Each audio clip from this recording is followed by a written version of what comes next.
Just 3 రోజుల క్రితం ఓ భార్యాభర్తలు కలవటానికి వచ్చారు. ఆ చెల్లి ఏడుస్తూ భర్త ఫోన్ వచ్చి అలా మాట్లాడటానికి వెళ్ళిన తర్వాత ఆ బిడ్డ ఏడుస్తూ చెప్పిన మాట ఏంటో తెలుసా?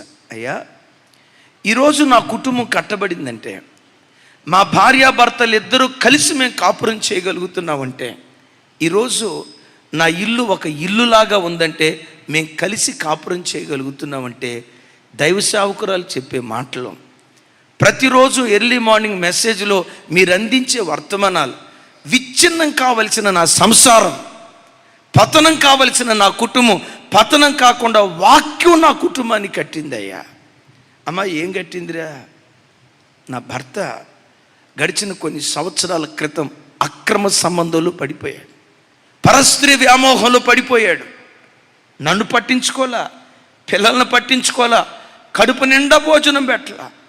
అఫ్కోర్స్ నేనేదో చిన్న గవర్నమెంట్ ఉద్యోగస్తురాలిని కాబట్టి తన జీతం మీద నేను ఆధారపడకుండా కొంచెం నెమ్మదిగా బ్రతికా. ఈలోపు కొందరు అన్నారు, అలాంటి వాడితో ఎందుకమ్మా నువ్వు కాపురం చేస్తావు? నువ్వు గవర్నమెంట్ ఎంప్లాయ్, వాడితో ఎందుకు? వాళ్ళు సెట్ అవ్వాలంటే పోలీస్ స్టేషన్ కన్నా వెళ్ళు, లేకపోతే మహిళా మండలి కన్నా వెళ్ళు. వాళ్ళు గనక సెట్ చేస్తారు, కాదంటారా డివోర్స్ తీసుకో, నువ్వెందుకు కాంప్రమైజ్ అవ్వాలి అని కొంతమంది అఫ్కోర్స్ వాళ్ళకి తెలిసిన జ్ఞానంలో చెప్పారు. అదే తిన్నాల్లో నేను ఎర్లీ మార్నింగ్ మెసేజ్ చెప్తూ ఇలా అన్నానట, తల్లులారా, మీ ఇంట్లో ఎవరైనా భర్తలు దారి తప్పిపోయారా? అక్రమ సంబంధాలనే ఊబిలో కూరుకుపోయారా? కొంతకాలం ఊర్చుకోండి, విడాకులు కోరుకోవద్దు, తొందరపడి బంధాన్ని తెంచుకోవద్దు. అయ్యా, ఇదిగో పలానా దాంతో అక్రమంగా బ్రతుకుతున్నాడు, ఎలా నేను కాపురం చేస్తాను అని అనుకుంటున్నారా? ఒక శుభవార్త మీకు చెప్తా, మధ్యలో వచ్చింది మధ్యలోనే పోతుంది.